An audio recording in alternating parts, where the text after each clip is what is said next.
Hello everyone, it's Graham from Lakeside, and this video is going to be about my Class 55 Deltic, and it's going to get some sound treatment. Now, it already has sound fitted to it.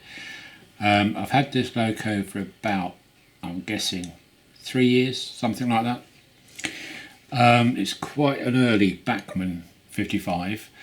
It's got the small yellow panels at the front rather than the larger yellow warning panels, and there are a few other things in comparison to the newer models, but it's fine. It's lovely condition, runs sweet as a nut, and I'm very happy with it. Now, you've probably seen on YouTube a few videos of the Class 55 Deltic with some new type of speakers which are called EM2s, and DC kits are the guys where you get them from. There may be other people, but I know they certainly do them because I've got one. And the original sound in here at the moment is from Southwest Digital, and to be fair to Southwest Digital, it at the time it was fine and still is really. But over 3 years or so, technology has changed, especially with the speakers. The sound decoders have changed, they're more powerful, you can get more information on them, and the length of time for each duration of a function has also increased. So that gives you in effect more functions if you want them, or prolonged functions. So with that in mind, I was so impressed seeing some of these, especially Andy Bryn. If you whiz over to his channel, you will see one of these on there already with an EM2 and a Legomanbif sound chip in it. And it is just stonking. It is absolutely unreal. Actually, it's very real. It's the best sounding Class 55 Deltic I've ever heard. Now, they are doing conversions whereby you can give them your Deltic and they will convert it for you. Now, it's not an ordinary type of installation. Because of the size of the speaker, there's a hell of a lot of stuff to cut out. And they, when I say they, DC Kits, are actually putting now 2 decoders and 2 speakers in. Now, to give you an idea of size, let's get it up to the camera. That's the standard kind of speaker you get with decoder, which you can see sitting alongside just here. And the EM2 is that little size speaker. I was going to say something rude then, I'd stop. It's massive. It is massive. If you look at the length of it, you can see the difference.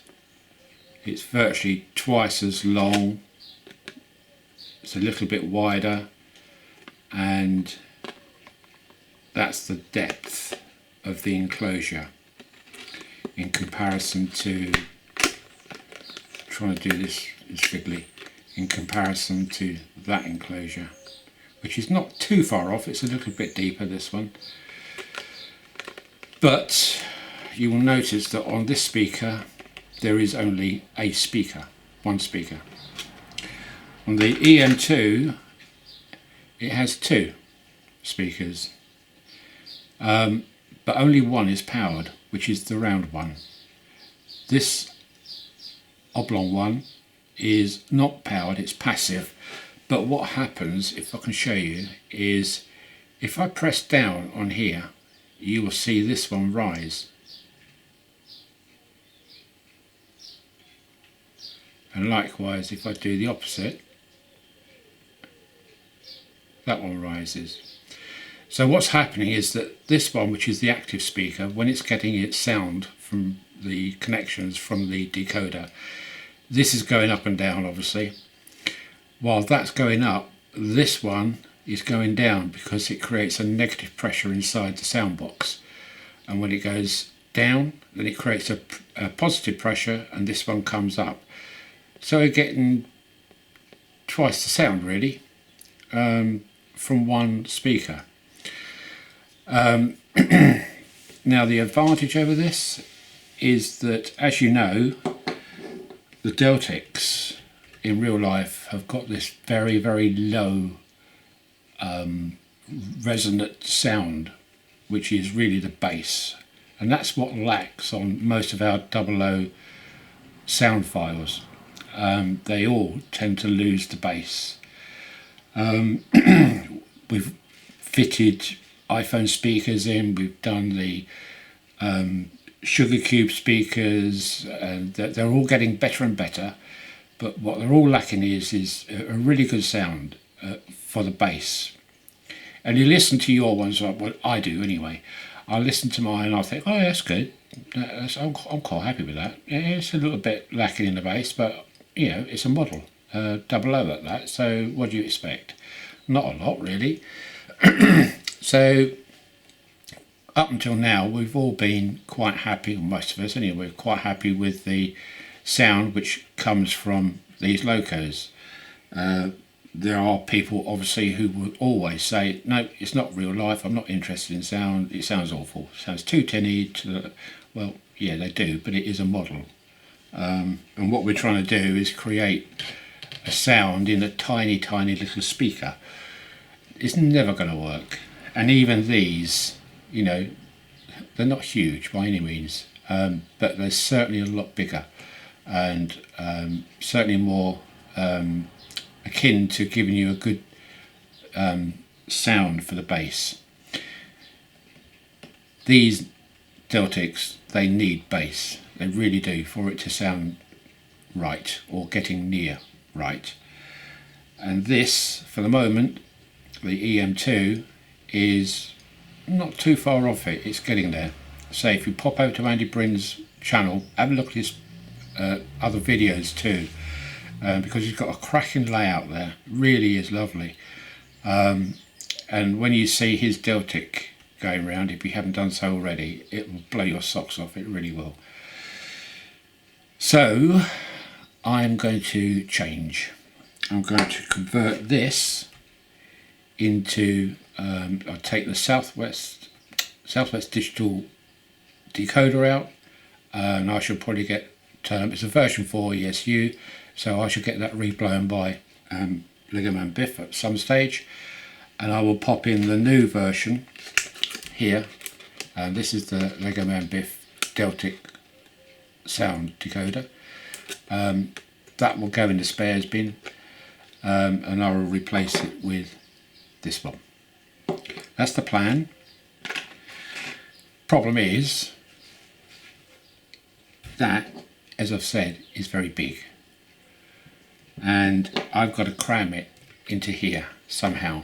Now at the moment, what I've done, I've installed a bass reflex speaker in there. Hope you can see that.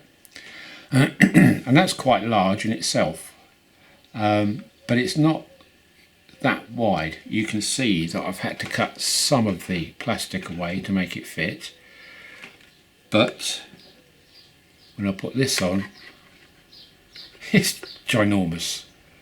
It's massive in comparison, especially on the width. Now the treatment is to have it facing down like that, and what you have to do is cut away virtually to the edge where the side panels of the tanks are, and so you're left basically with just the side panels. Now what some people are doing, or have been doing, is that they've cut all this section out completely and then stuck what's left of the fuel tanks onto the side of the speaker. So it's not until I start pulling this apart and seeing what I can do will I know how I will actually go about doing this. When you're fitting 2 speakers, you have to actually strip the whole lot out, everything, right down to the bare chassis. Motor comes out, bogies come off, drive shafts come out, absolutely everything comes out.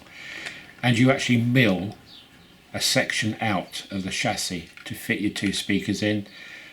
You may have to do a modification to the circuit board on top because there's not enough room, because the speakers fit up here, lying on top of the chassis, rather than the single one which can apparently, so I'm told, fit down in the fuel tanks. I've got that to experiment with. That there is an issue with the, if you imagine that sitting there, so that's the top, there is an issue that the top of this can be touching the bottom side of the motor, which, as you know, is centrally mounted and sits here. So it's all a bit if buts and maybes at the moment, and until I start cracking this open, I won't know for sure what modification I'm going to have to do. But I think from what people are saying is that it's just about doable, of not having to do anything with the speaker apart from putting a very, very thin piece of plastic card across the top, so this connection here doesn't short out on anything. But you know, I'm just going to have to say on that. So that is the job in hand, and what I will do, I will pop this on the rolling road like that. Hopefully that works. Yep. And now what I will do, I will play the sound of this as it stands with the Southwest Digital decoder in it and sound file and the bass reflex speaker. I will play that, and then what I will do, I will copy this part of the video when I've done it all and I'm ready to hear it on here again and show you the sound effect. I will copy this sound file, sorry, this part of the video with the sound going on this as it is, and then play the new one directly afterwards. So you get a very good comparison almost immediately what the difference is. I hope that makes sense. It'll make sense when the time comes. So let's put the sound on.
Right, now I was using a notching up and a notching down facility on that, so it wasn't actually in motion, it was just the engine revving up or spooling down. From my standpoint, I don't know how that sound came over on the video, but from here it was just a load of noise. It was just a very mashed up noise, not particularly pleasant, to be honest with you. What I'm hoping for is something a little bit different from this, and also from the sound decoder, because it's not just the speaker which makes a difference. It is the sound file itself. We don't know, I don't know how this was recorded. It could be just a microphone hanging out the window as they were going along, all sorts of things. You just don't know. But what I do know is that Legomanbif has spent a long time doing the file preparation for his version of the Class 55. So I'm hoping for good things. We shall see. So that winds it up for the moment. So what I will do now is that I will take this all apart and see how far I've got to go to fit that. Okay, so I will see you a bit later. Hello everyone, it's Graham again, and as you can see I've got the Deltic in bits, and it's broken right down into its individual component form. So I've got the circuit board, the main body shell, front and rear bogies, motor mount, motor, lower chassis, and the upper metal chassis. The lower one is plastic, this one's metal, and it just all unclips and unscrews, so it's not a hard task to do by any means. Just one thing before I go into this, and this is not a how-to, this is how I did it, or how I'm doing it, and likewise with what I'm just about to show you too. I do see people taking their locos or whatever apart, and everybody's got their own individual little ways of doing things, and when you take things apart like this, you obviously have Phillips screws, nuts and stuff coming off, and some people just put them to one side in a pile. Some people put them in individual boxes, the screws in several boxes, to keep them in their place. What I always do with everything, not just this but with everything, is that when I'm taking anything apart or when it's got screws involved or small components, I will always fit the screws back into the holes where they came from. So if you lift, if I show you this, you will see that the screws here and here, which hold down the circuit board, all the screws in here, I've got the two screws for the motor mount, they're all back in their holes, and the reason I do that is that for two reasons. One, it stops me losing them, hence people put them in boxes. But the other main thing is that I know where, because the screws are all different sizes in length and their physical size and width, I know exactly where I haven't got to hunt through boxes and think, oh, is that the one which goes there? I know always that that is the right screw to go back in. It's just my logical way of doing it. I'm not saying that's what you should do, I'm just showing you the way I do it, and if you want to adapt that method, that's fine. If you don't, that's also fine. But I'm just showing you just out of interest rather than anything else. So that's that. And yeah, for goodness sake, I'm not saying people who don't follow this method are wrong. It's entirely up to you how you obviously find it more comfortable to do it. If you want to put all the screws in the pile because that's the way you feel comfortable with, fine. I'm just showing you how I do it, that's all. So the speaker, let's get onto the nuts and bolts of it, as they say. So there it is in position. Now that is just a push fit into the plastic lower chassis. So there is a lot of carving out to do, and as you can see, it's now right up onto the very, very edge of the fuel tanks. So what I've done, I've managed to keep it all in one piece. I haven't taken off this whole assembly at all. I've very, very carefully, with a file and my Dremel, no, I didn't make a mistake before anybody says anything. The Dremel worked a treat. and you just gradually keep taking plastic away from the fuel tank sides until the speaker fits. Now you're also reading up again, you have to take away a small amount of the width of the speaker enclosure, and obviously take off the tabs at either end of the speaker. So again, very carefully, you either Dremel or file some of the plastic away from the enclosure around the ends, and especially on the width. So by the time you've taken off a smidgen off the speaker and quite a bit off the chassis, the speaker does eventually fit. I say that's a push fit, so what I will do, I should just put in a couple of bits of glue just to hold it in place, but if I want to remove it anytime, then I can, because it will just literally just be tacked with 4 spots of glue, just as a making sure that it doesn't fall out under vibration really. There is a white plug just there which won't be used. I should be soldering 2 wires onto the, you probably can't see them, but there's 2 little tiny solders there which I can get to solder 2 wires on for the speaker, which I have here ready prepared as in Blue Peter style. So I've got the ends already there, bared, and ready to tin and to pop onto the connector on the speaker, and then it's a case of popping it back. And it looks like, from what I can see, that I won't have to have any problems with the motor touching this. It's far enough down by the looks of it. What I also had to do was to take away on the metal part of the chassis 2 areas just here and here, and that's to allow the speaker to sit up into that area, because when it goes down onto here, you need that recess taken out. Now that has not reduced the integrity of the chassis. That is absolutely totally solid. All I've done is I've just taken away a little tiny piece of metal here and here, so there's no problem as regards this cracking or bending half. This is a solid piece of metal, as you can see. It's quite thick. So all I've done is I've just relieved this area here for the speaker to sit up into.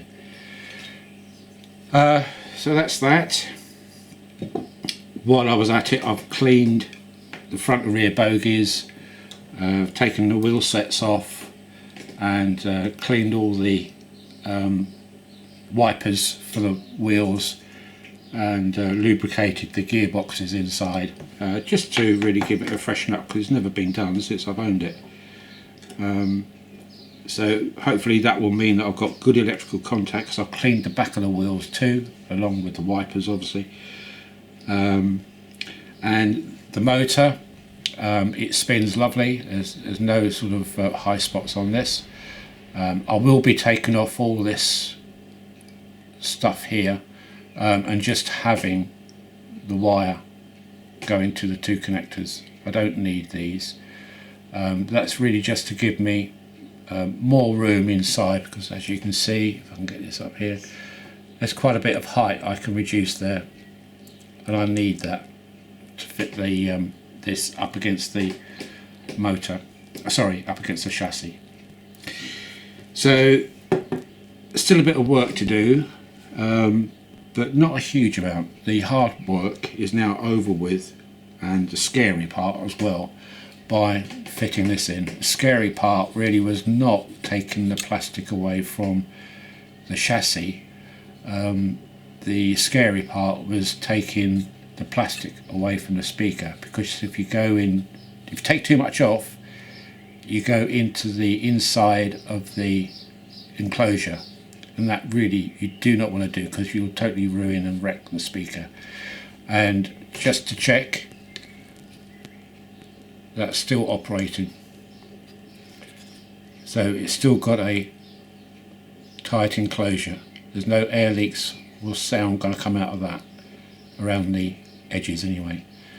So I haven't ruined the speaker at all by doing the trimming of that. So that's a good test. If you come to do it, just make sure that the speaker still operates. Just be careful when you're doing it. Just take a little bit at a time. Don't be heavy-handed with it, and that's it really. Just be careful. It's not a hard job to do. It's just a little bit tricky. That's all. You've just got to be a bit careful and delicate. So I'm going to put all this together now, and hopefully I will get some sound from it, and that's going to be the interesting bit, isn't it? So what I will do, I will put this video along with the first part of the video and put it up, and then I'll do a separate video where I've put all this back together again and I've got some sound coming from it. So I will put this up today, and a following video probably tomorrow or the weekend. So that's it for now, so bye for now.